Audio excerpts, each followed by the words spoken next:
everyone, and welcome to the Royals Rundown podcast presented by Royals Review. If you want to keep up to date on all things Kansas City Royals, you got to go check out royalsreview.com. Jeremy, you don't want them to go read your stuff on Royals Review?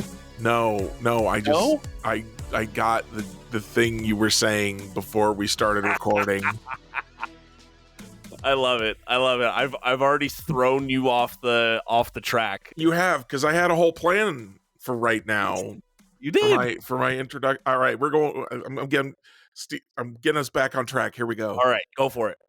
So this is a little bit non-baseball. So if you can't stand it with your favorite baseball podcast, yes, I know we are your favorite. We are baseball podcast. If you're listening right now, if you can't stand it when we talk about something other than baseball, skip ahead a few minutes.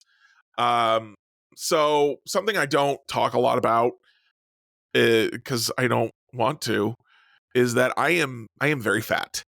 Numbers don't matter. Things I've tried don't matter. Why it's this way don't matter. None of that matters. What matters is I am very fat, to the point that like the world feels like I am not allowed quite frequently. One of the things I struggle with that applies to the situation is t-shirts. I love t-shirts. I think a lot of people do. Yeah. T-shirts are very comfortable. They are. And I can have a hard time finding those that fit me sometimes. And those of you who are also football fans in Kansas City might know that Justin Reed, the strong safety for the Kansas City Chiefs, created these In Spags We Trust t-shirts for the defense, which features in the middle. I'm not really sure what all is going on because the graphic they had on their website was like low res for whatever reason. Yeah, but it does have a Spags head and he's got laser eyes. And I'm like, that's all I need to know. I'm in. And I was very excited to buy this shirt. It supports the Reed Indeed charity, the J. Reed Indeed charity in Kansas City. And I was very excited to buy one of these shirts. So I went to the website and they did not have my size, which was a bummer. Not uncommon, but a bummer. And then I saw that, Justin Reed was actually replying to people in the replies to his message about the store. He was replying to people about their issues and trying to get them help. So I was like, hey, dude, I really want one of these shirts, but you only go up to 4X. I need a 5X. Can you help me out here? And it was about 3 hours later, he replies, hey, I got you. The shirts, they're up. They're 5X. Refresh your link. You should be good to go. And I went and looked on the website, and sure enough, they had the 5XLs on there. Awesome. So I was able to buy one of those t-shirts. And to many of you, this is going to be just like you heard from Justin Reed. That's very cool. And it is cool. Not going to lie. It is. Pretty cool to hear from a pro football player. I've heard from a couple pro baseball players, but of course I cover the Royals. So that's bound to happen. This is the first time I've interacted with a pro football player, and it was cool. But what was really cool was like I said, the way I exist in the world, it often feels like the world doesn't want me to. The world is like, hey, these chairs are not big enough for you, and we're not going to bother to get chairs big enough for you. Cars not big enough for you, shirts not big enough for you, whatever. And to have someone go out of their way and to see me and to be like, hey, you are not out of line for wanting to have something that fits, for wanting to be a part of something that a lot of people want to be a part of. I'm going to make sure you get to be included. And I want to use the word, he accommodated me. Okay. And that was just really like, it's one of those moments that makes life feel good, makes living feel good. Yeah. Not that I'm like over here suicidal or anything, but like sometimes it's really exhausting to try and live life the way that I do. And I know other people feel this way. There's all kinds of discrimination, unintentional and intentional, against disabled people, against people of different genders, of people of different sexualities, of people of different skin tones, and so I'm not gonna sit here and be like, well, I didn't know that this could feel so nice to have someone like recognize you and make room for you, because I've heard the stories from those other people. Yeah. But this is kind of the first time, at least in a long time, that I can remember experiencing it for myself. And Yeah. like what those people say when they're like, oh, when I saw a black superhero on the screen for the first time, it meant something. Like it's obviously different, but very similar in a way where it was like, wow, I am allowed to exist. I do matter. And so I just wanted to share that Justin Reed just was super cool, made me feel like a human being whose life is worth having in this world. And I'm absolutely going to buy his jersey, and he is immediately one of my favorite players on the Kansas City Chiefs. Really hope they don't cut him this offseason for cap concerns. I hope not as well, but I'm glad to hear that you had that experience, Jeremy. I do. I wouldn't say that I do understand, but I've heard secondhand what you're talking about. That it doesn't seem like a big deal to someone who doesn't experience that, who doesn't experience a subconscious bias just for something that is outside of your control. Honey, who is listening in, but she's not talking in, said, we love to see the inclusivity, representation matters, and inclusivity matters. It is so important. And I cannot agree with her more. So, Jeremy, I'm glad that you got that shirt, and I'm glad that he, like, I think you put it well, that he made room for you. Like, Yeah. it's not like he, I don't know, like created basically he did create a product because you asked. Yeah. He expanded one. There's so much in this world that's just like, we're just going to make this for what most people like. One size fits all, right? Yep. That term, not just for in terms of clothing, but in terms of like everything. One size fits most. But it doesn't fit all. They don't use that one size fits all anymore because it doesn't. They go one size fits most, and if you're not one of most, sucks to be you. We're not gonna make room for you because that would be too difficult.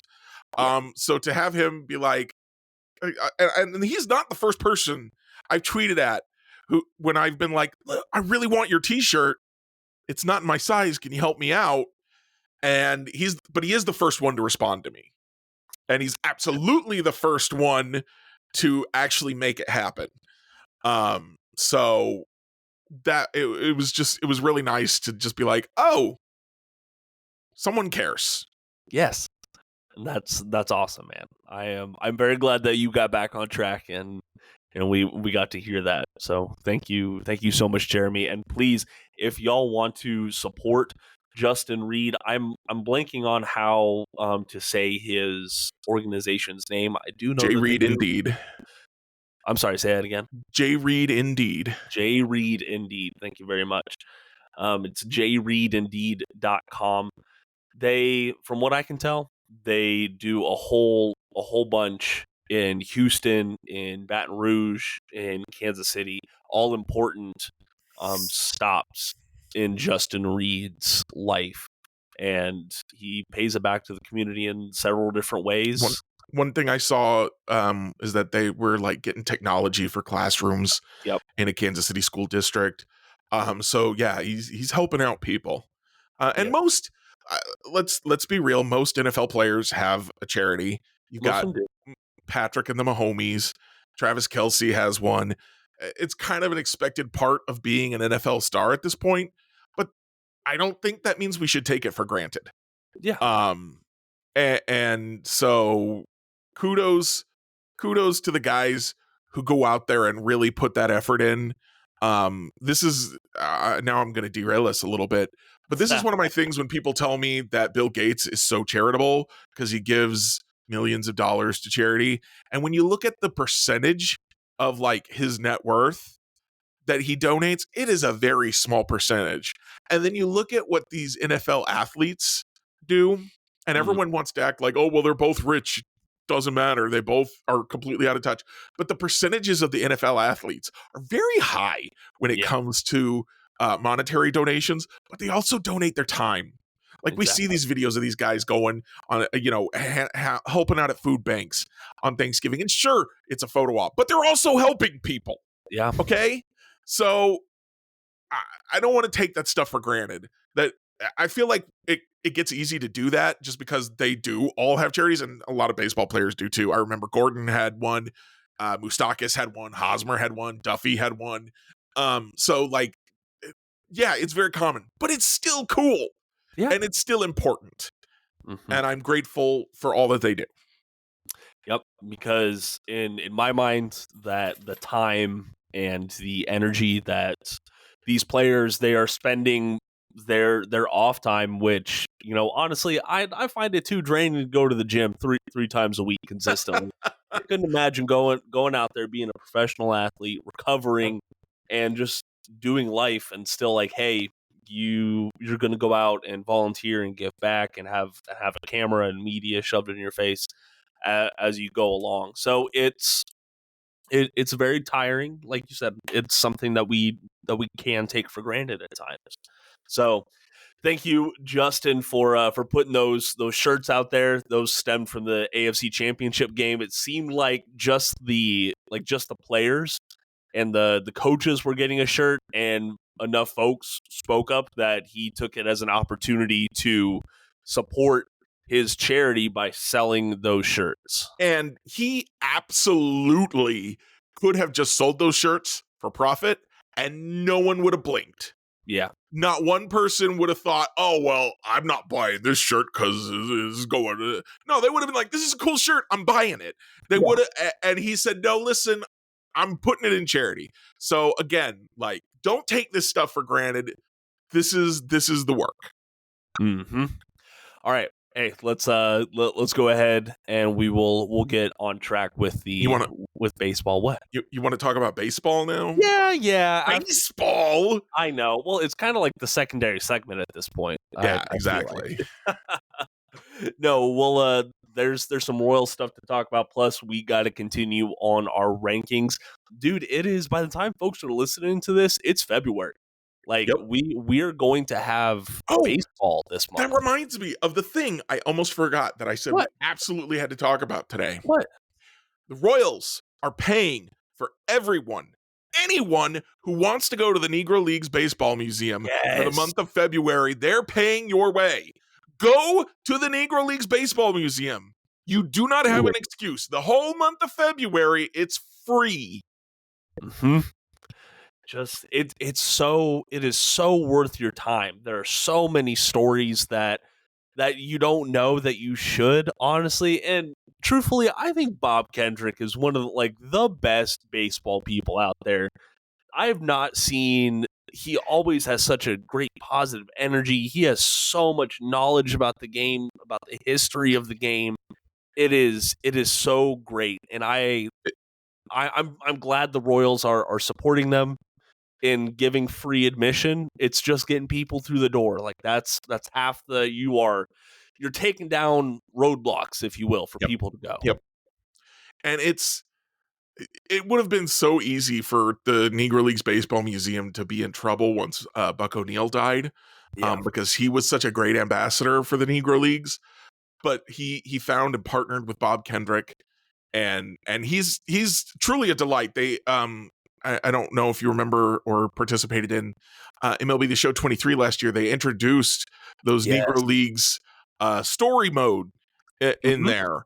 And Bob Kendrick had all the narration for that too, which was really cool to hear him tell stories on like just the baseball video game that everyone plays. It's like he's not just a Kansas City guy anymore. He's a whole baseball guy. It was really cool. I'm looking forward. I'm hoping they're going to do something similar this year. I know they mentioned like people were like, how could you leave Josh Gibson out of this? And they're like, well, we got to save some big names for later. Yeah. So I'm hoping we'll see some Josh Gibsons, some other guys. One of the coolest things was learning about the guys like Buck O'Neil. It was so cool to see Buck O'Neil in there, right? Yes, but also I learned about John Donaldson, who I didn't know much about. And so, and there were other guys. I'm blanking on everybody's names right now because John Donaldson was also used in like the multiplayer mode just all the time. Yeah. So he sticks in my head. But Gotcha. yeah, so it was really cool to learn about all those guys. And like, oh, John Donaldson kind of popularized the slider. It's true. So, you know, like you didn't know that. I didn't know that. No, a lot of people didn't know that. Now you can know that. Yeah. I mean, the slider is a very important pitch. Just ask like 90% of the Royals pitching staff, which all improved when they added a slider this year. And I could thank John Donaldson for that. And you can go and learn all about this at the Negro Leagues Baseball Museum in Kansas City. I think there's a lot of baseball history that is in Kansas City that people take for granted. That the College Hall of Fame, I believe, is coming to Overland Park in Kansas. So that's another local thing that people need to go check out once, it's actually open, of course. But this month, February, free admission to the National Negro Leagues Baseball Museum. I wanted to make sure I got the whole title in there. And honestly, they need all the help they can get right now. I know they are trying to expand. They're trying to renovate a little bit more. And you don't think of their mission as important until you see things happen like what happened with the Wichita Jackie Robinson statue. Yeah. Why would someone take the statue and cut it up and burn it? It's because people don't have an appreciation for that history and what Jackie Robinson meant for millions of people now. So go check out the museum. You don't have a reason not to if you're in the Kansas City area anytime this month. It's also a great way just to get in the swing of things for baseball. Get a new taste of something baseball. Yep. The football is only around for 2 more weeks. You got to have something to do. That is true. I will say, so on Spotify, we only had one response this week to our question. Y'all are slacking. I know. Bunch of slackers. It happens. It waxes and wanes like the moon. So we asked y'all, the listeners, any gripes with our rankings? Because what we did. Why would you ask that? Why would you ask? Of course, we only got one response, so I'm going to assume that everyone was like, no, you got it. You're good. You're good. Exactly. And asked anyone too high or anyone too low. And I want to hear from our listeners, man. And Ginger responded, nope, the rankings are fine. But she had a response for Honey on her Barbie take. She said, as for Barbie, I think it's fair to say that Gerwig and Robbie were vital for its success, but there may be better actresses and directors this year at the same time too. So kind of towing that line there, Ginger. I'm not mad about that at all. That is a great point. That is a well-crafted take. It is. Not saying it's right or wrong, but it is well-crafted. It is. Always appreciate it, Ginger. And if y'all want us to, if you want to tell us your takes, if you want to be heard on the episode, you got to go over to Spotify and participate in our polls and questions and answers. I'm just going to do my semi-regular reminder that if you DM me on Twitter, I will also read your responses here. Of course, the questions are still on Spotify, so I don't know why you would take that extra step, but you can. I'll do it. If you're like, I refuse to comment on Spotify, they're stealing my brain waves. Twitter is definitely better somehow. Listen, man, I'm in the mindset, if you have a phone, they already know all the information they can get from you. It's probably correct. Speaking of, and to derail us once again, man, we actually get to baseball, Jeremy. Friggin' Elon Musk with the whole, we have implanted the Neuralink into somebody. It's absolutely working. We're just taking him at his word on that one? Yeah. My favorite response to that was somebody like, this is absolutely an audio log that you find in a post-apocalyptic sci-fi game. And I'm like, I feel like he could have ripped that line directly out of BioShock. and I would be like, "Yep, that tracks." Yep. Ah, oh my gosh. Yeah, it's like what do you say? Oh yeah, the first neural link has been put in the brain. Mhm. The neutrons are spiking Yeah, properly. yeah, But yeah, like yeah, that's yeah, it. It is yeah. definitely something that And you then you're been like, along. and you're playing your video game, and you're like, "Well, I know how this is gonna end because the world is already destroyed." Yes. Oh goodness. Yeah, that was really weird to see. I was not expecting that. I didn't know it was like a tangible thing Oh yeah, that he's they been were talking working about it with. for a while. Well, you know these guys like Elon Musk. They can talk. They can talk all they want, and it works theoretically. Practically producing something and acting on it is a whole different phase. One of the features that's supposed to be in the Neuralink, I don't know if it's in it now or if it's something they're planning for it, is that you will be able to listen to a song just by thinking about it. And I'm like, listen, I can't currently convince my phone to play the correct song when I speak the title, the album title, and the artist. And it's like, I'm like, play uh, uh Taylor Swift, It's Me, from whatever album that's from, and it's like, okay, playing System of a Down. And I'm just like, that's not what I asked for. What is happening? So yeah, I don't think the brain thinking thing, I'm not buying that one. Oh my gosh. Yeah, I'm not going to be first in line No, for that. I'm going no. to stay far away from that. Also, no, I'm not doing that one. We're moving on now. Okay. Yep. Yeah, man. We got to be talking about some Royals I can only baseball. get in so much trouble in a single episode. Thank you. Thank you, Jeremy.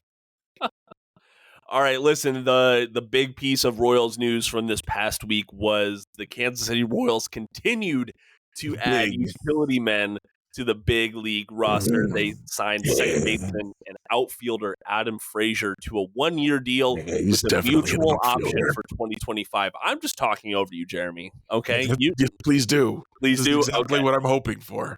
Annie Rogers did say on MLB.com that the terms are that Frazier will make $2 million in 2024, and the deal includes an $8.5 million mutual option in Dayton 25. Moore did this contract, didn't he? Yeah, I'm pretty sure, with a $2.5 million buyout. So it guarantees $4.5 million And in all. that is an important thing that I don't feel like enough people are talking about. People are like, well, it's a $2 million contract. No, it is a $4.5 million contract. Correct. The mutual option will not be picked up. The 2.5 of it will be paid next year instead of this year, Mm-hmm. but it will be paid. Yes, that it will. So this is not, oh, well, Garrett Hampson signed $2 million. Adam Frazier signed $2 million. No, Adam Frazier signed $4.5 million. Yes, that he did. So double Garrett Hampson. But does that mean that we should have double the expectations? And almost as much as Hunter Renfroe. Yeah, almost there. So a little bit more about Frazier. He plays all over the field. He really does. He's bringing another left-handed bat into the infield and the outfield, which was a big sticking point for Cotrero and Piccolo later, like after the first wave of free agency stuff. Like, we need another left-handed bat, and I did not have Adam Frazier in my radar for that left-handed bat. Now, the corresponding move was one that drew the ire of some Royals fans out there. They traded away fellow utility man Samad Taylor to the Mariners for cash considerations or a player to be named later in order to free up a spot on that 40-man roster for Frazier. They sent out a thank you for him. I'll be interested to see what Taylor does in Seattle. That's a competing club. I doubt he breaks camp with the major league club, but you never know. You never know. Jeremy, what you had some very vocal thoughts about this deal on social media. I want to hear from you first, man. What was your response? So the pitching moves the Royals have made this offseason are fantastic as far as I'm concerned. Spot on. All of those guys I'm good with.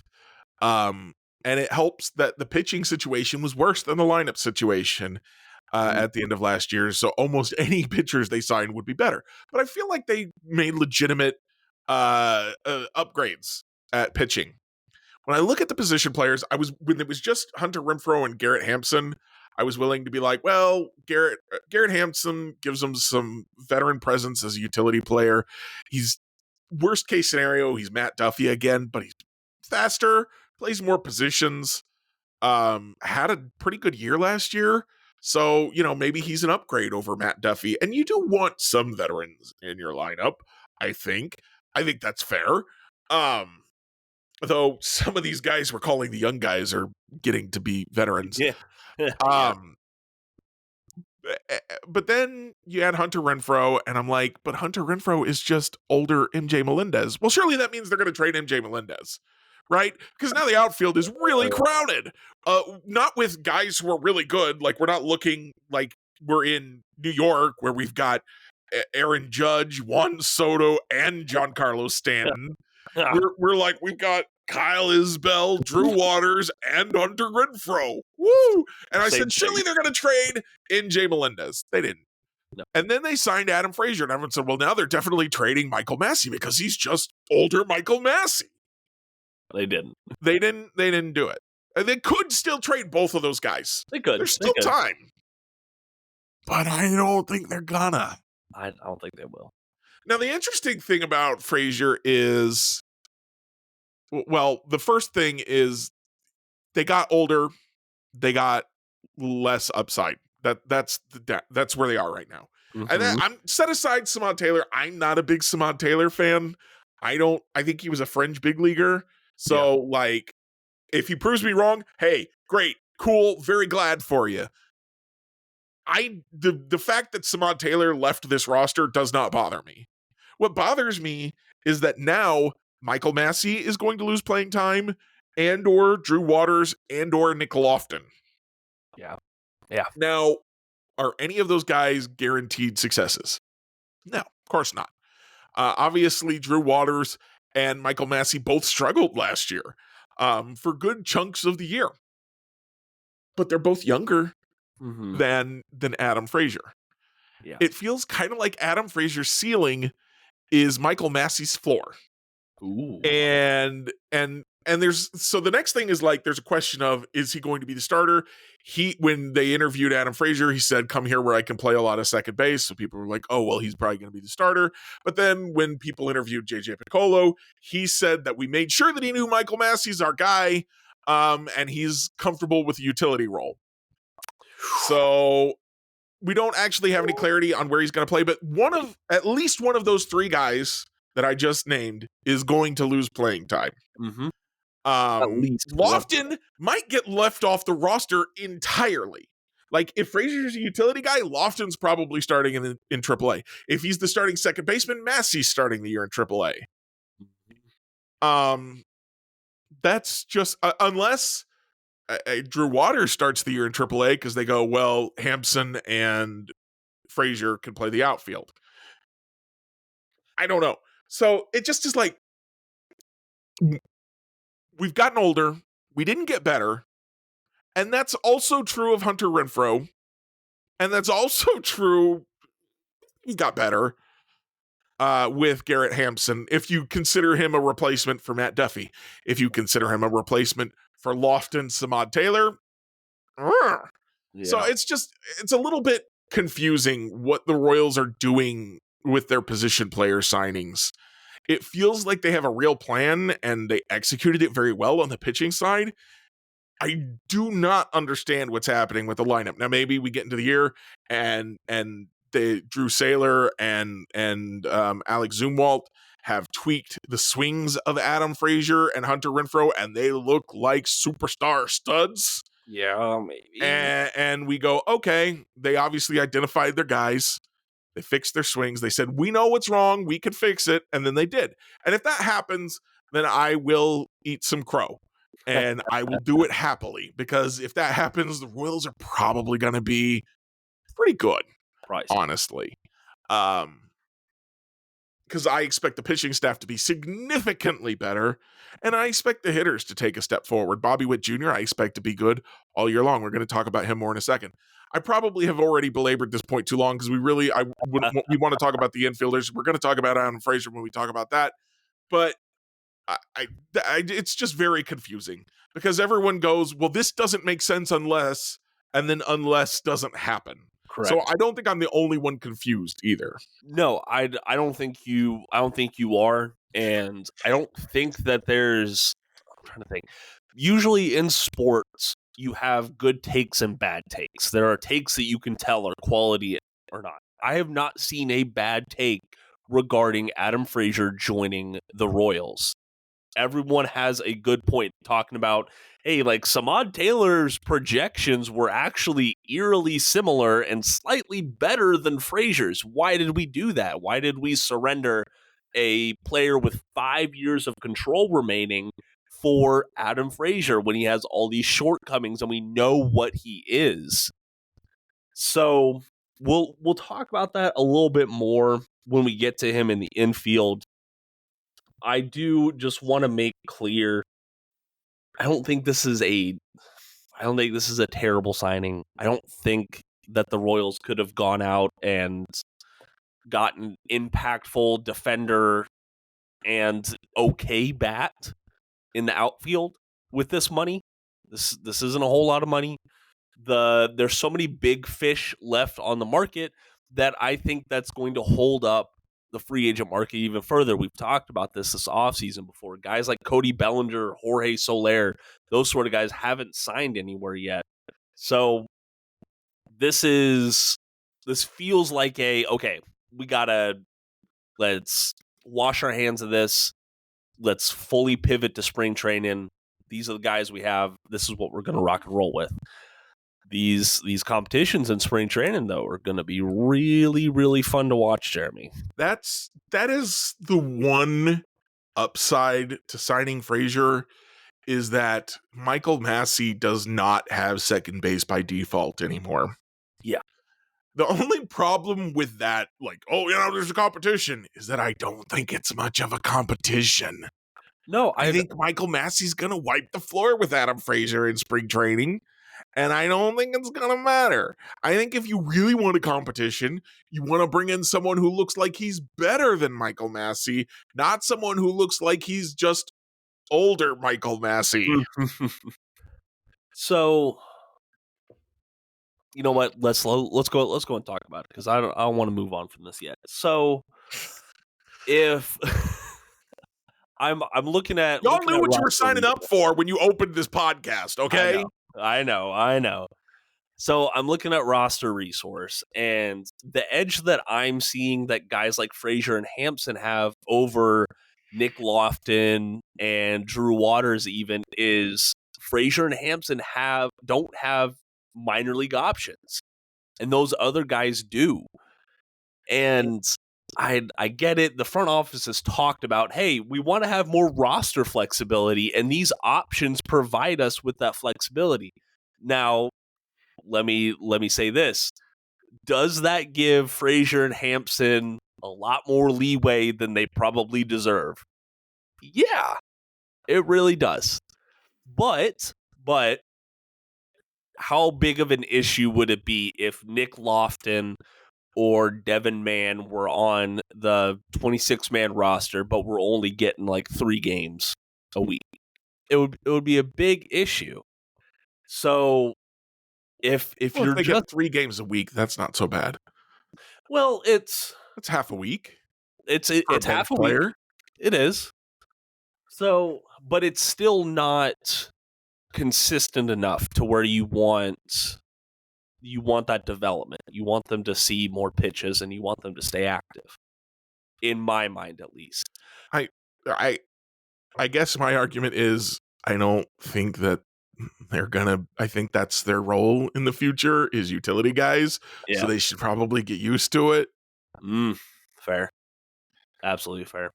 Game day internship with the Omaha Storm Chasers is the perfect opportunity for a college student interested in exploring a career in the sports industry. Storm Chasers interns have the chance to work in almost every aspect of game day and event operations at Warner Park, while gaining knowledge about the inner workings of minor league baseball. There's no better way to learn and grow while discovering your passions and goals than becoming a part of our Chasers family. To learn more about internship opportunities with the Storm Chasers, head to omahastormchasers.com or email Ania Tate, ANIYAT, at omahastormchasers.com. Everyone get on your feet, stir up the storm, we're family. Baseball season is on its way, and there's no better place to spend the summer than with the Quad Cities River Bandits. From the Royals' top prospects on the field to a jam-packed promotional schedule, the fun never stops at Modern Woodman Park. Can't miss any of the action? Ticket packages are on sale now, with full season plans starting at less than $5 per game. Season ticket holders enjoy premium perks, including guaranteed giveaways, team store discounts, a full season parking pass, and so much more. For more information, visit riverbandits.com or call 563-324-3000. Listen, I'm of the mind I'd rather them go and be workhorses down at AAA Omaha, because both of them were above average in AAA, but they weren't national outlets are talking about them good. They weren't setting records good.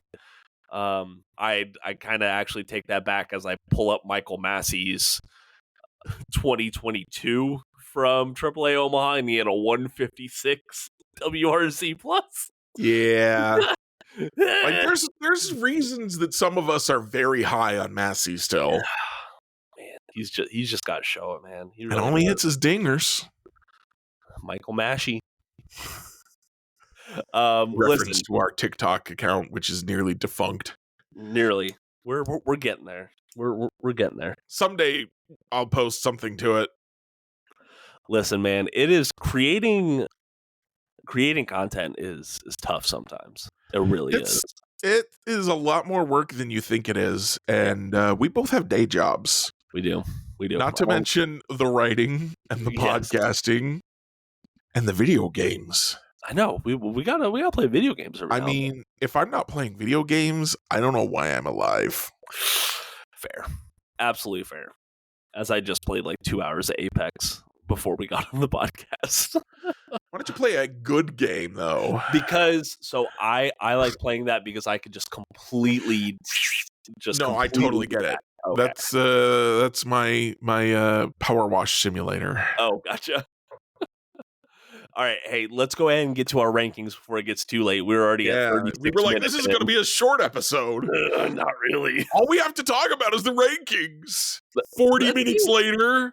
Hey, do you think we should talk about those rankings? Yeah, I think we should talk about those rankings, Jeremy. Let's talk about those rankings. All right, music. We're doing. I was like, music. Music. So number one, I think. Man, people are going to be mad about this one. They are. We both agreed, though. I think the number one infielder for the Kansas City Royals. Let's say it at the same time. You ready? Yep. 1, 2, 3. Bobby Witt Jr. Witt Jr. That's amazing. I can't believe it. Bobby Witt Jr. is the best infielder on the team. He's the most important infielder on the team. He's the most interesting infielder on the team. However, we're doing these rankings, and I think my logic changes from position, from moment to moment, in the middle of making the rankings. I don't know about you, but how he's number one. He's number one. He would be, if we were doing the whole roster, he'd be number one. I think maybe Cole Reagans, but definitely Bobby Witt would be 1 or 2. What's there to say? He had a 30-40 season. He was this close to a 30-50 season, but everybody knew he was trying to steal that base. Yeah. And they were like, we just got to throw over. You're not going to get it, buddy. We're not giving it away. Sorry. Not going to happen. And I think more people would be talking about it if Ronald Acuna didn't have a 30-70 season. What the heck? Yeah, that was absolutely crazy. No one's ever done that, and he did it.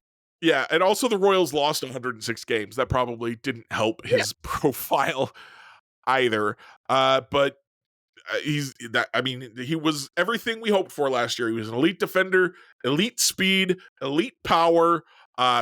He hit well enough to get on base often enough. Just superstar. He is the superstar we've been asking for. He's here. He has arrived. I swear to God, if he falls apart this year, I will quit. I probably won't. You all won't be that lucky. Oh, we've seen darker days in the Royal fandom. Well, I'm old enough to remember Terrence Long and Chip Ambrose looking at each other while a fly ball was in the air, shrugging and walking back to the dugout. Like, yep, that was the third out. We're good. And then it drops. Well, hey, you know what? It worked out so well the first time. Let's go ahead and go to number 2, and we'll say it at the same time. Okay, you ready? Yeah. All right. 1, 2, 3. Vinny Pasquantino. Oh, what? no. Oh. What happened? Oh, no. All right. What? It started Pitch me on this. Why is Michael Garcia higher than Vinny Pasquantino? Okay. All right. So let's think about this. Everyone wants to talk about, hey, we haven't even seen Michael Garcia for a whole season. He's at a new position. Maybe it's just a fluke. Maybe he's the next Nicky Lopez. Whatever it is. The man has one less game of MLB action than Vinny Pasquantino does. Ooh. And has more. I'm looking at this right now. Michael Garcia has 132 games under his belt. Vinny has 133. Michael is worth more in FWAR. I mean, there's no stacking up to how Vinny gets on base, of course, and his power. But Michael hits for contact. He does pretty well and is an elite glove at third base. That value playing alongside Bobby Witt Jr. And also, I don't want them to do this. I remember the days of like the number 9 hitter is our second leadoff guy. I don't like that mindset personally. I get it. I get where it comes from. I don't like the terminology personally. I think Michael Garcia is a legitimate leadoff hitter with okay pop. If you've watched him at all in winter ball, the man has it. Like, he looked like a superstar on that field and was doing superstar things, hitting game tying home runs in the championship series. Now we ain't going to talk about the fight that started afterwards, but we'll talk about Michael Garcia. He's just fiery. It's fine. He's fiery and passionate. Damn it. He's gritty. He is. But hey, I have Garcia over Pasquantino personally. So here's my thing.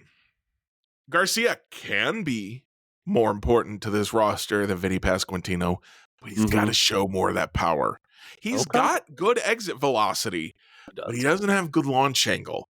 If he can fix the launch angle a little bit, get some more doubles instead of some singles, pull the ball a little bit more, we can have a conversation. We can say, hey, maybe this guy belongs. In the meantime, Vinny Pasquantino has done nothing but get on base and hit bombs. He's the guy. If he's healthy, if he's the guy he was before he got hurt, he's the guy. He's the bat in the middle of the lineup. He's our thumper. You got your one punch. Bobby Witt Jr. is going to hit you, and then he's going to steal second, and then he's going to steal third, and Vinny Pasquantino is going to launch it over the wall and make you go, well, why did we bother with all those stolen bases? Stat pad. we got to get his traits up on MLB The Show. I've never done that. So yeah, that's that. It's just for me, Garcia's not there yet. He is not the third best hitter in this lineup yet.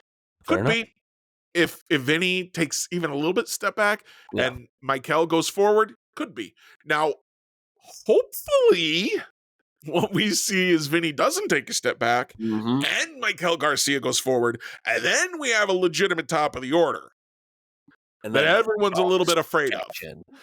What's that? I said stonks. We cash in. Yeah. Cash in on all the Royals stonks. Oh, and we flipped 2 and 3.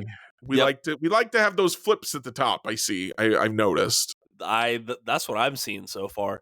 But just going down to the number 4 slot, we agreed once again, and I don't think that this is a surprise. We both picked Salvador Perez, and I am curious how much of my historical bias put him at number 4. Man, the bat just was not there at times last year. And I'm afraid that we're going to be seeing the decline, but he's still the captain. He still has a very good arm behind home plate. I think he does, but it's the fact that runners thrown out were not good last year. Well, because the bigger bases like limited that around the league. Oh, JT Realmuto still threw people out. Oh my god! Look at you coming out here with your facts. I can't stand it. So my thing about Salvador Perez is why I ranked him 4th is not because, and this is where I'm like, my logic changes as I go along. Not because he's the 4th best or the 4th most important hitter on this team. I don't think he is. Well, he might be 4th most important because he, as you said, he's the captain. He's going to play a lot. So if he plays well, it's going to bode well for the team. If he plays poorly, you're probably stuck with him somewhere in the middle of the lineup anyway, and that's going to drag the team down. So he has kind of a potential to be an anchor around the necks of this roster, and hopefully he won't be. Hopefully he'll bounce back. I know we kind of given up on him a few years ago, and then he hit he hit the 48 home runs, tied that record. So he could bounce back again. Absolutely. I do kind of hope that Matt Quatraro will give him more time off, if for no other reason than the guy I've got number 6, but we'll get there in a minute. So let's move on, I guess, to number 5, and I believe we agree again. Am I right? Yep, we do. Michael Massey. So that's our 5th starting infielder projected. And I would have him higher than Salvi. I like his future. I like his potential better than Salvi. But again, I think Salvi is going to be in the middle of the lineup. So, man, we're really counting on him to produce. He has a big impact on this lineup based on how well he performs. Whereas Michael Massey, if he doesn't perform, you demote him. Adam Frazier takes his spot. Nick Loftin takes his spot. He's going to be probably towards the bottom of the lineup regardless, which is what I was arguing all last year, is that Michael Massey is, even as he stands now, a legitimate big league second baseman. He needs to bat at the bottom of the order, not 4th. That's the problem here. And now he's not going to be batting 4th. He's going to be batting at the bottom of the order. I also think he's going to be better this year than he was last year. We'll see if that plays out. So, but give me what did I miss about Michael Massey? You got anything else to add there? No, I don't think you missed anything about Michael Massey. I do think that I remember it was probably like 2 weeks ago now. I was going back and looking at some of his ABs, and I'm talking, it was like the same 6-second clip that I was just rewinding over and over and over again, watching like, oh, well, is it his hands? Is it where his bat head is at? Is it this? Is it that? But no, he had some really good stretches. He had some really bad stretches, and I want to give him the benefit of the doubt a little bit more. I think that the offseason moves have put a little bit more fire underneath his seat. Like you said, that second base job is not just his by default anymore. And it was last year. They didn't have anybody else. No, they really didn't. We talk about Nick Loftin. Nick Loftin was still like just a prospect at that time. He wasn't. And he was not playing particularly well at Omaha. No, he was not great. He was not great. So that's why he's number 5 for me. Number 6. Did we flip again on that? Did we? No, we did not. So I'll go and pick up with number 6 because I just talked about him. Nick Loftin. I'm very, very high on his defensive versatility. I think that if Michael struggles at any time at third base, I think Loftin's the guy to step in, and we'll see what happens. Now, this is probably his 2024 ceiling, I would have, because we saw like less than 70 plate appearances from him last year. Yeah, it was not we didn't many. see a whole lot. Yeah. And so it's hard And to. there are one thing that not a lot of people are talking about is like, yeah, he was hitting doubles all over the place, but the underlying metrics were like, those shouldn't all have been doubles. Yeah, maybe not. Maybe not. So I put him at number 6. I do think that he's going to end up playing more than half of the MLB games this year, but he has to be the one to go out and prove it in spring training. He has to go out and take a job. He's not just going to be given one. So my number 6 is the presumed backup catcher, Freddie Fermin. Yeah. And I did not just put him there just because I was like, well, the backup catcher obviously has to come next in roster priority. But he had a legitimately good year last year, and I hope he gets lots of playing time this year. I want to see Salvi get some days off. I want to see Freddie hit. And Freddie Fermin to me is the biggest loser in the Hunter Renfroe deal, because Hunter Renfroe moves into right, which moves Melendez into left, which moves Velasquez to DH, which means Salvi has to catch instead of playing DH. Yep. And with Vinny back, Salvi's not playing first either. So Freddie's got to sit on a bench. But he played very well last year, and I want him to get. He can't play once a week, which is what Salvi's backups have done traditionally. He needs to play 2-3 times a week. And you can DH Salvi one of those days and give Salvi 2 days off, I think is fair. Salvi's getting older. He needs more days off. Ask Travis Kelce. Yeah. Isn't that the truth? Hey, just real quick, I gotta go help out Honey with something. All right. For everyone out there, I had Freddie Fermin at number 7. I echo a lot of the same sentiments that Jeremy did. Jeremy, would you mind going on to your next person in the rankings? Yeah, so my number 7, you might think that next up would be Nick Loftin, but I'll talk about that when I do get to him. So my number 7 is actually Garrett Hampson, because I figure he's going to get most of the playing time as a utility player this year. I think he's going to be the first guy off the bench in the infield, certainly, and he's going to be one of the first guys off the bench in the outfield. If Melendez does end up being a starter out there, he's going to be one of those guys that gets subbed out for a late inning defensive replacement. Maybe that's Drew Waters, but Drew Waters primarily played center and center and right, not much left field. And, Melendez is, I think, going to be playing left field. So maybe Velasquez goes out there and that changes everything. But I do think we're going to see a lot of Garrett Hampson. He's also going to be probably the pinch runner de guerre. I mispronounced that word badly. I'm pretty sure. I don't speak French. Don't at me. So he's going to be the guy who, when they want a pinch runner, when Salvi gets on base late in the game, he's going to be the one running because he's very fast.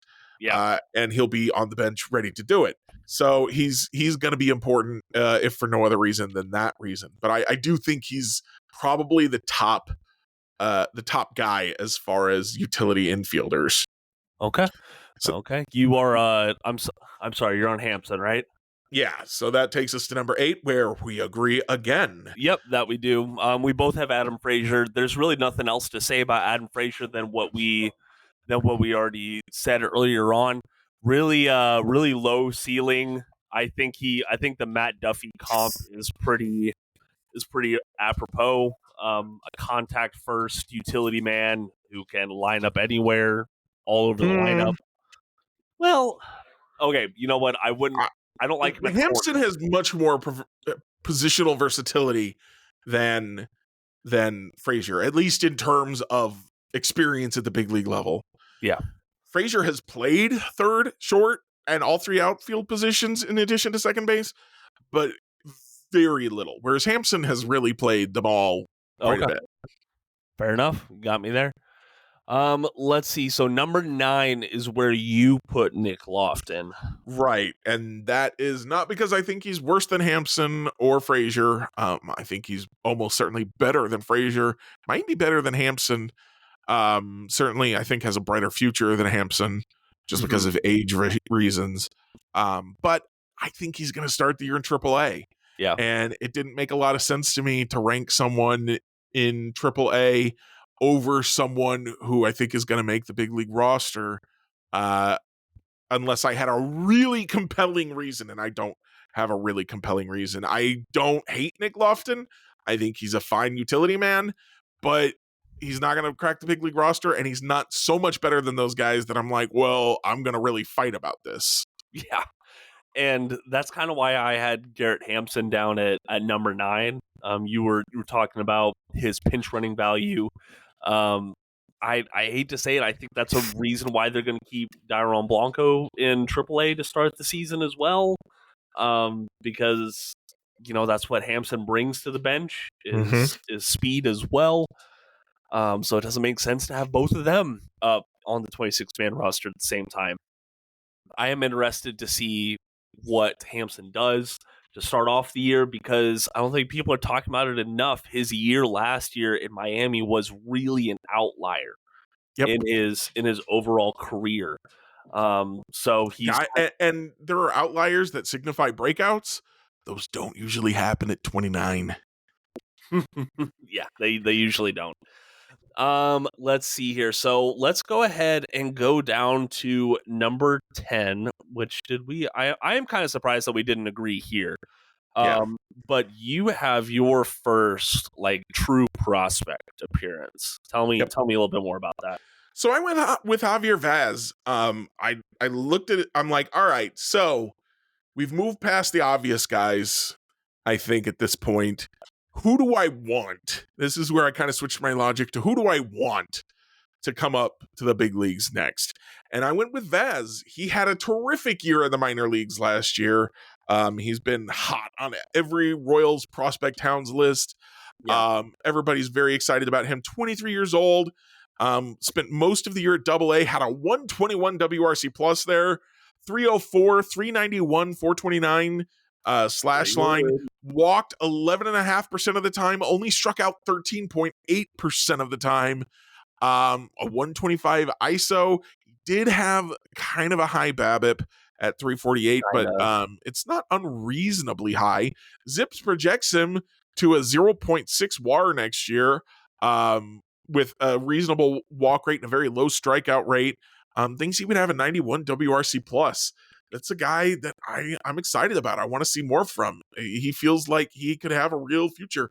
I'm looking at the Fangraphs page for him, and they have his hit tool, his future hit tool, at a 70. Woo! On the 80 scale. Man. Now, they say he's at a 35 now, so he's not there yet. Okay. But they think he could get to a 70. That's crazy. This is a guy who I think a lot of people need to be thinking about, and I know a lot of people are, because if you are listening to this podcast, you probably follow somebody like a farm to fountains, somebody like our the various minor league reports that we've got out there, and they're all talking about Javier Vaz. So I think that we can really absolutely. We can absolutely look forward to him. Yeah. Those are the words that I meant to say. Yeah. All right. All right. Let me go ahead and get down to number 10, because I do also have another prospect popping up, just not as highly ranked as Javier Vaz. I have Devin Mann, who was half of the return for Ryan Yarbrough from the Los Angeles Dodgers last season. Really he's kind of an older Nick Loftin, an older, lower ceiling Nick Loftin, if you will. He has some okay power. We didn't see it all season in AAA Omaha, but I don't know. He had it more of it in Oklahoma City, the Dodgers AAA affiliate here. I'm just looking at his numbers. The strikeout numbers are still a concern, 30.5% at AAA. He did have 6 homers in 37 games there, 2 stolen bases. I thought he had more stolen bases. But all in all, he struggled and still had a 95 weighted runs created plus. I think maybe just settling in to Warner Park, or excuse me, to Omaha, and he might be good to go. So sometimes just that change can either put a player into a brick wall or it can energize them more, and it seemed like it just slowed him down. So that's why I have him down at number 10. I am very intrigued by his positional versatility, though. Sure. Let me go ahead and take number 11, and we'll talk about this a little bit more later on as well. But I put Nick Prado there. And unfortunately, I feel like Nick Pratto has played himself out of Kansas City's plans. I mean, you've got him there under Devin Mann right now. Yeah. This is not a good place to be. No, and everyone's whenever you say something bad about Nick Pratto, and like I don't think he breaks camp with the team. I think he starts in AAA. There's no room for him, if nothing else. No, there's not, and people talk about like how great he was for. I want to say it was like 32 games. Was a 32 Something game like stretch? that. Yeah, it was not a tiny stretch, but it wasn't a long one either. no, and his bad outweighed his good. Yep, it really did, and I don't know. I'm disappointed by it because I thought like, man, this is gonna be the guy. This is gonna be it. He's not a bust anymore. He's gonna be fine. No, that was an outlier. Unfortunately, is what it's looking like. Also, I want to point this out. People talk about that he's a good defender. At first, he's not. Don't be doing this. Okay, he's not a Gold Glove caliber defender at first base. He's not even average. He's below average. So miss me with that. I get it. He was a minor league Gold Glover. That hasn't materialized at the MLB level. It happens sometimes. You just gotta move on. And frankly, unless he proves me wrong early on in the season, I'm moving on from Nick Pratto. I'm kind of done with it. So I guess this is where I admit I made a boo-boo. For my number 11, I have Angelo Castellano, who is a 29-year-old infielder on the right side. He was an all-star for Omaha last year. He slashed 281, 384, 489 for an 874 OPS. Good for a 120 WRC plus. Pretty good. Walked 13.7% of the time to only 15.5% strikeout. His BABIP wasn't crazy either. It was only a 303. That's a little higher than what he normally averaged, but again, not terrible. Now, is he a true prospect? No, he's 29 years old. He's a little old. Yeah. But he hit well enough. He's a guy that might be fun to see play. Unfortunately, he's no longer in the system. Yeah. He elected free agency, and I missed that when I was putting my list together. So, unfortunately, doesn't look like we'll be seeing him in Kansas City Royals blue. It looks like he's still a free agent. I'm looking at his MILB page. For his transactions, it's got November 6th. He elected free agency, and then January 2nd, he joined the Dominican Winter League, the Estrellas Orientales. And that's it. So he could come back, I guess. But he's 29 years old. He doesn't have much of a future. I also didn't notice the age somehow. I missed that part too. So I'm on top of everything. So I'll substitute Nick Pratto in here, except I won't because I made a big deal about where I did rank Nick Pratto, but we'll talk about that in a little bit. So moving on to the next one is number 12, where you have Logan Porter. That I do. I felt remiss if we didn't have 3 catchers on this list, personally. Well, that was one of our rules, right? Yeah, well, yeah, that's true that it was, and I think that's why you have who you have 15. Yep. Personally, I think that behind Fermin, there's a ton of options behind Fermin for who's going to be that third catcher, that next guy, because a lot of the prospects Kansas City have at catcher, they're still a few years away. Carter Jensen is coming. Blake Mitchell, hopefully we see a little bit more from him. Ramon Ramirez, he is a long ways away, but there's not a catcher waiting in AAA Omaha that can come up and just steal a job like Freddie Fermin did in 2023. So I have Porter there. I still believe in the hit tool. I still believe in his ability to draw a walk, and he did look fairly comfortable behind the plate. I remember during his evaluation as a prospect, it was always wondered, hey, is he going to be a first baseman? Is he going to be a catcher? Can he be average at either one? And I think that his rapport with some of the younger pitchers helped him behind the plate, because you got to think he has played with most of the guys like Brady Singer, Daniel Lynch. Now, will that help him with the veterans? No, not really. But I think that he had a better or a decent debut season. It was just cut short by injury. So I put him at 12. That's fair. So my number 12, I have to look because I done forgot. I've got Caden Wallace, Yes. the third baseman prospect, currently in Double A. Very Now, fun. he did not have a good Double A debut last year.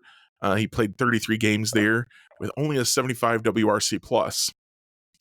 But what if I told you? What if I told you that he projected to a 1.1 FWAR according to Zips this year? Woo. Like if he went straight to the big leagues at 22, he would be worth 1.1 FWAR. Now, would he be good? No, he'd have Zip says 79 WRC plus. Not what you want at the hot corner. But 22 years old. He's 21. He was 21 last year. Was his 21 years old A season at A plus and Double A. He is very young still. So he's got a bright future ahead of him. I look forward to. I don't want him to crack the roster this year. If he cracks the roster this year, either something has gone very wrong or very right. Probably very wrong. Yeah. So let's wait and see. Probably won't see him till next year at the earliest, but I do think he could have a bounce back year in Double A and hopefully in Triple A. So that's going to take us to 13, where I have finally put Devin Mann, just because he is not much of a prospect for me. He's just a guy that's like, well, there's another utility guy. Like you called him an older, lower ceiling Nick Loftin, and that sounds about right. Nothing wrong with him. I hope he has a long major league career, but he's not super interesting to me. So that's kind of where I put him. You, on the other hand, who do you have at number 13? I have Cam Devaney at number 13. It is, I wouldn't fault you if you don't recognize that name. The Royals, he is the guy that the Royals got from the Brewers in return for Taylor Clark. If you do remember that. Do you remember that? I do now, yes. Here, I'm pulling it up because I cannot remember if he was the only piece in that trade or not. Give me 1 second, sorry. You're fine. I've got his numbers pulled up, and I'm thinking about why I whiffed on him, and the answer is that he didn't play for the Royals last year. So when I was looking through the list of minor league players who played for the Royals last year, he wasn't on it. So I forgot he was an option. So that's my bad. No, maybe let's put him in there for me instead of Castellano. Yeah.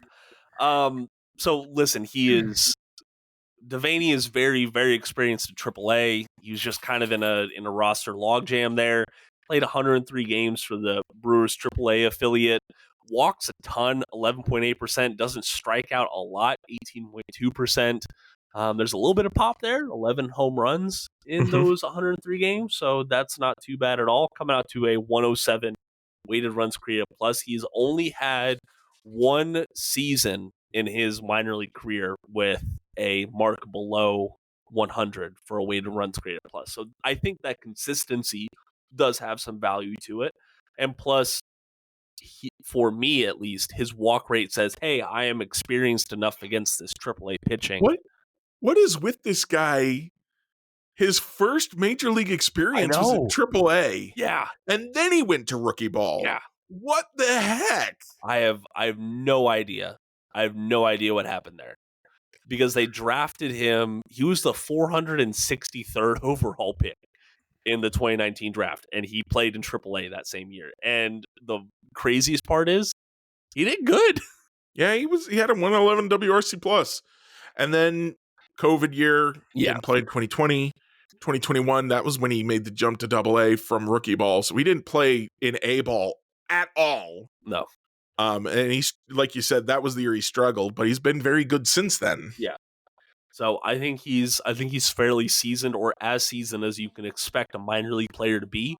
The frustrating part is he's another kind of utility sort of guy. Yeah. Plays first, second, third, short. I want to say shortstop is his primary position. Yeah, he played 7 That's what games there Fangraphs says anyway. in 2023.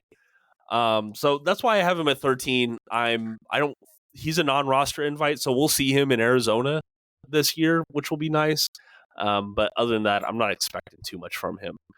If we go down to number 4, I have another name that 14? What'd you say? 14? Yeah, 14. I definitely just said number 4, didn't I? Yeah, I'm like, we covered 4, buddy. Sorry. I have Mike Brousseau in that Which is spot another as name well. I didn't come across while I was looking around. Well, because Pitch me. like you said, Brousseau did not play in the Royals system last year. He's another Making you go I'm sorry? first next time so that I can find all these guys that didn't play for the Royals last year. So he's currently signed on a minor league deal, but he's played for 2 other MLB teams. He appeared in 29 games for the Brewers last year. But he's just kind of had some up and down stuff. Like in 2020, he had a random 1.2 FWAR season in 37 games, which is a great rate.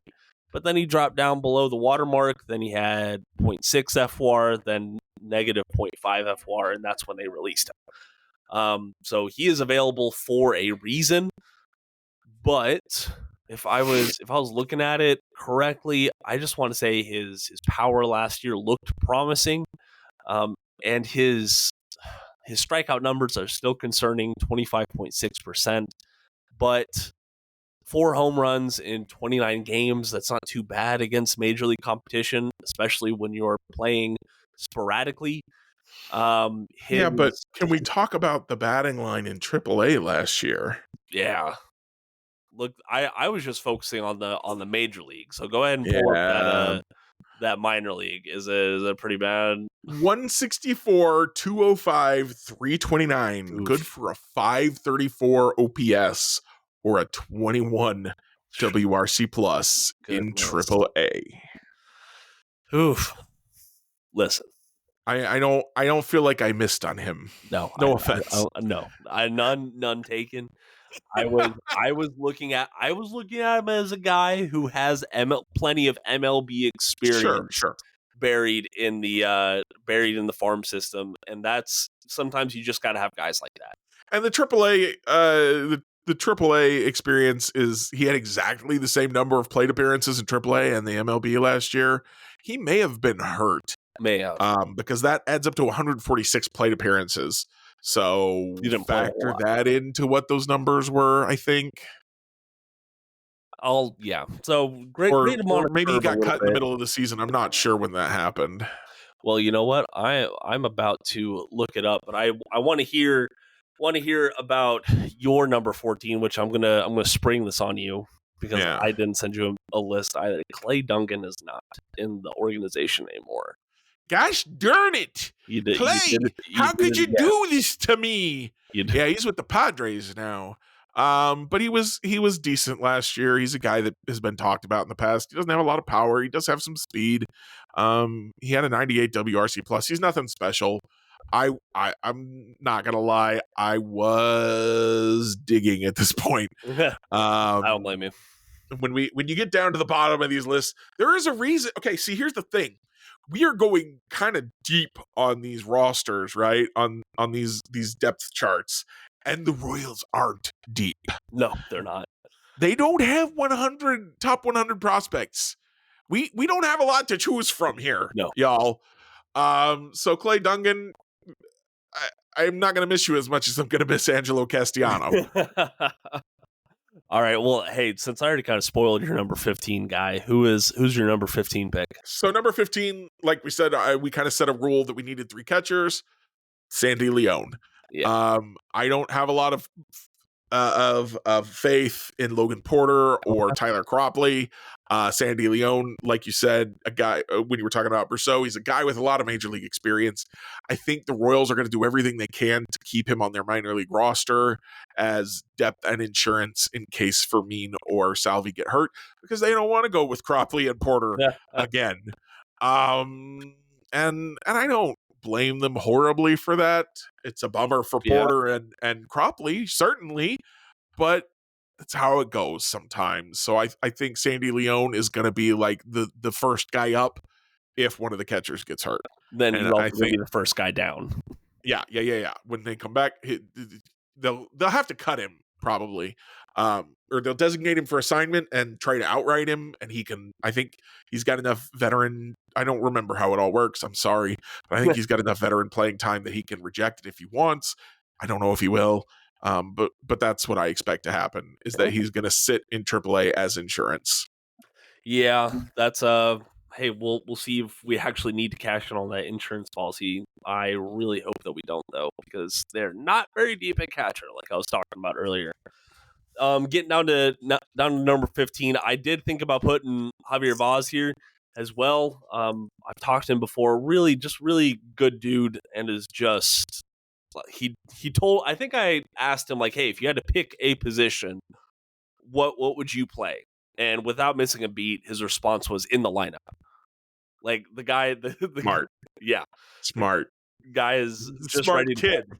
Yes, very very smart kid, but he still has limited experience. So I gave the edge to Peyton Wilson, a guy out of the University of Alabama who he played a ton at Double-A, which is where he started out really slow in 2023, then he got red hot in the second half. So I'm leaning that way right now.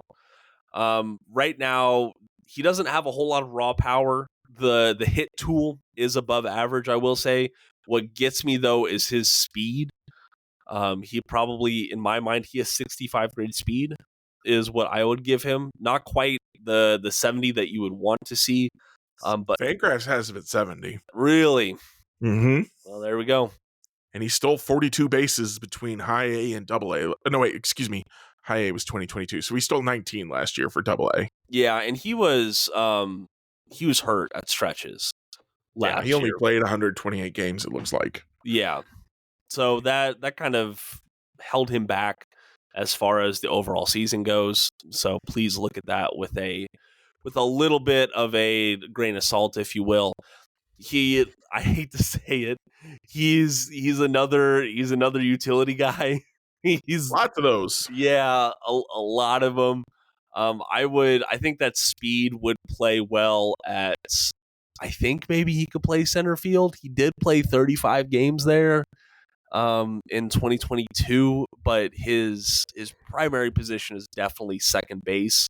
Definitely a glove first guy at second base, but makes enough contact, draws enough walks that he could be another leadoff option. I think he could be a viable leadoff option in probably about 2 years. I think is when we're going to be looking at that. But I mean, he's 24 right now. He's not really knocking on the majors door yet. I think he is another baseball talent that really, really got affected by the lost COVID year. I think that really derailed him. Sure. But got any? Oh, go ahead. No, I was just gonna wrap it up saying I like him. Can't wait to see what he does. You got any honorable mentions this time for us, Jacob? No, because I talked about Tyler Tolbert is ashamed of you right now. Well, go ahead and talk about Tyler Tolbert, because I did not evaluate him as an infielder anymore. Well, let's see. Fangraphs says I don't see. They call him a shortstop outfielder. For some of these guys, they had what positions they played last year. I don't see his here. Maybe because he was in Double-A, not Triple-A. Maybe so. He stole 50 bases. He did last year. He stole 60 the year before in High A. He had a 99 WRC plus. His walk rate did go down, but his WRC plus went up as he finally went to Double-A last year. The big thing with him is he's 25 and still in Double-A. Yeah. If he was a real non-utility prospect, he would probably needed to have been playing in Triple-A last year. Mm-hmm. Also a guy who suffered, I think, from the COVID year. Yeah. Because he was in the rookie league in 2019, and then he went to the complex league in 2021 before for a couple games before getting to A ball, and he finished 2021 in high A. Then he spent all of 2022 in high A, And which was kind of a weird choice because he hit well enough. Well, no, actually, he had a 188 batting average in high A. Oh, that was only 6 games. So, okay, thank goodness. who he had a 100 WRC plus in A ball in 2021, and then he went to Double A and he went to 85. High A in 2022. Then Double A he went to 99 WRC plus last year. So, he bounced back a little bit. He's very fast. He's got a 60 speed grade, interestingly, on Fangraphs, despite the huge number of stolen bases. He is considered the 54th best prospect in the system, which is not a deep system. No. So probably don't count too much on him, though I think the Farm to Fountains guys would yell at me if they heard that. Well, the organization did name him as the George Brett Hitter of the Year in last year, after a 755 OPS across those Double A games. I don't personally, I'm sure I can find a better hitting performance out there than Tyler Tolbert, but they have invested a bunch into Tyler Tolbert. I remember they sent him down to play in the Australian League. And I think we need to give a little bit of credit here as I'm looking at some of his splits. If you just look at him from July on, he had a 114 WRC plus. Okay. 298 batting average, 351 OBP, 471 slug. So it's not like he didn't get better as the year went on. So that might be something to pay attention to. Also had a career high in home runs last year. Had 10. And he's not a power guy. He is a speed and steal some bases guy. So that was good to see that power. But listen, folks, if you're still out there listening, thank you. Thank you for still listening. You know what you knew what you signed up for when you opened this podcast. When you clicked play, you know what we're doing. You know how this goes. Exactly. And I did have to rant about Justin Reed for a good chunk of time at the front of this. That's true. Yeah, that's fine. That was a good rant, though. Positive rant for those of you who skipped over that for whatever reason. Go back and listen to it, you dirty savages. Hey man, let's go ahead. Let's go ahead and do our Royals reviews and get on out of here. How's that sound? All right. I'm gonna be quick this week. All right. Obligatory mention for Marvel's Midnight Suns. Of course. And I've pitched that game as a game that is so amazing once you can get past the bugs. If you can look past the bugs, a game that demands a sequel so that they can improve upon some of the things that were a little bit weaker. A game that you don't need to look past anything in order to love and to be like, this is so good. An early 2024 Game of the Year contender. Ooh. Like a Dragon, Infinite Wealth. So good. So good. And you get at least 3 games in one, right? Because you get Like a Dragon, Infinite Wealth. And inside of that is also Pokemon. And there's also Pokemon Snap. And there's also Animal Crossing New Horizons. Dang. So, now these are not literally these games. These are kind of the Yakuza skinned versions of these games. But they are fully, like, they have all the features.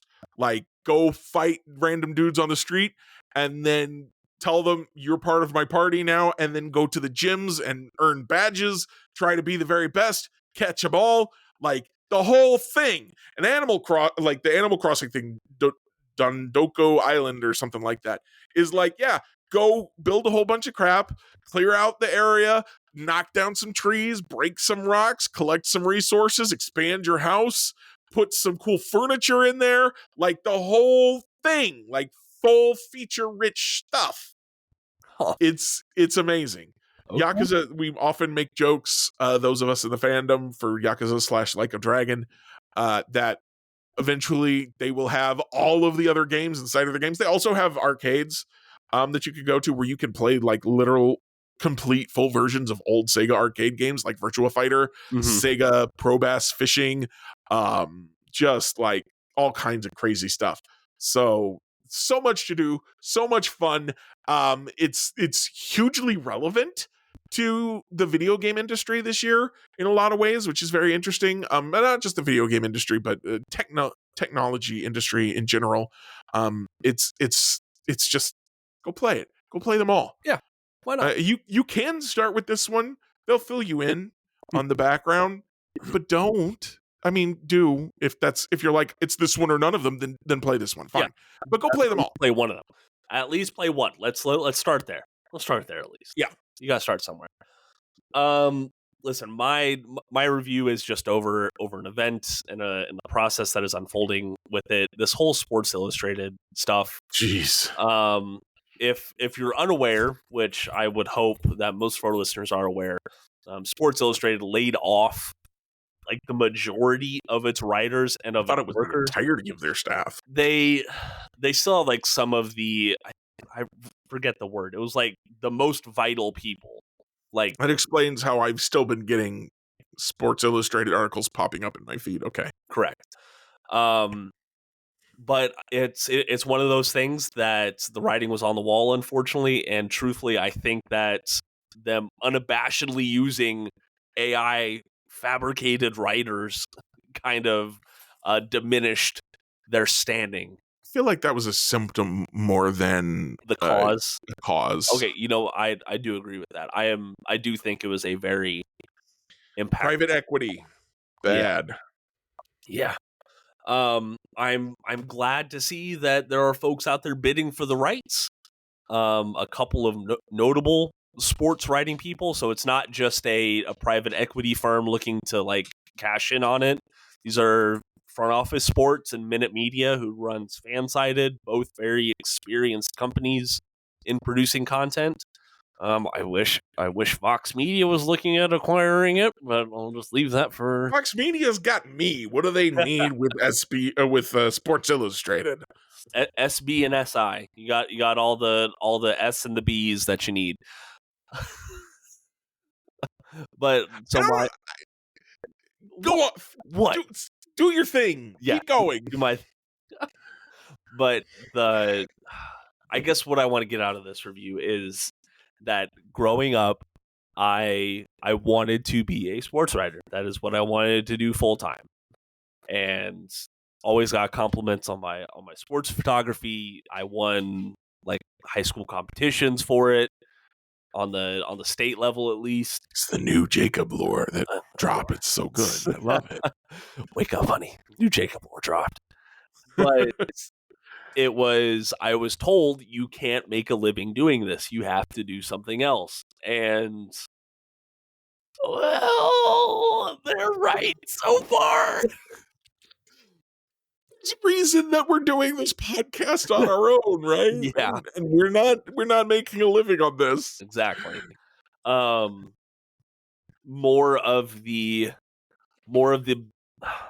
platforms that require you to pay a subscription are slowly dying, and like that's not we cite Fangraphs all the time, and I feel good doing it because I've donated a few times, but in the post-COVID world, Fangraphs almost died. Fangraphs almost went away because it's not cheap to maintain this and to constantly put out content, things like that. You want folks to say that they do it for the love of it. I'm sorry. You gotta. If I'm devoting 5 hours to trying to figure out Michael Massey's swing, I need a little cash on the side. Not everyone can be as crazy as we are. That's true. That is true. Well, people are crazy enough to have listened to this whole episode, so got some questions. Not no one is as crazy as we are either. True. All right, listen, Jeremy, are you good to go ahead and get on out of here? Yes. Let me just add on to what you just said and say, go get a Fangraphs membership. Yeah, it's not that expensive. It's not. You get all kinds of features for like changing the way you look at the data. It's really cool. It is. It's super worth it. And I focus on Fangraphs because of how it's run. Mm-hmm.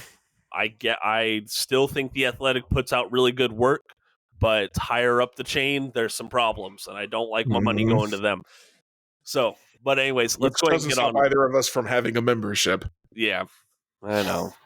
It's just the stuff's not good, and I want those folks to still have a job. Yeah, I gotta have my Nate Taylor. I know, I know, man, dude. So and then and because the other thing is that because we are analyzers of sports news rather than generators of sports news, though I don't think either of us have the sources to break much. Though I did break a little bit last year. You did the whole union stuff.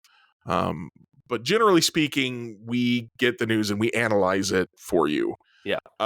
We have to have that subscription. We do. We have to be able to get that news. Exactly. And it's we talk about Nate Taylor. I still think Alec Lewis puts out good stuff. There's so much of a good team there. They're just good writers. The writing is just fantastic. It's, as usual, management. Yes, exactly. Well, hey, if y'all are hearing those weird noises in the background, it's that my dogs are playing with each other because I haven't fed them yet. Uh-oh. Yeah, they are not too happy about that. But I'm going to go take care of them. I'm going to go take care of Honey. But everyone out there who is still listening, please go check out royalsreview.com. You can also find them on X and on Facebook at Royals Review. You can follow the podcast on X and on TikTok at Royal Rundown Pod if you'd like to. You are missing out on a lot if you don't. But thank you as always for listening. And until next time, go Royals!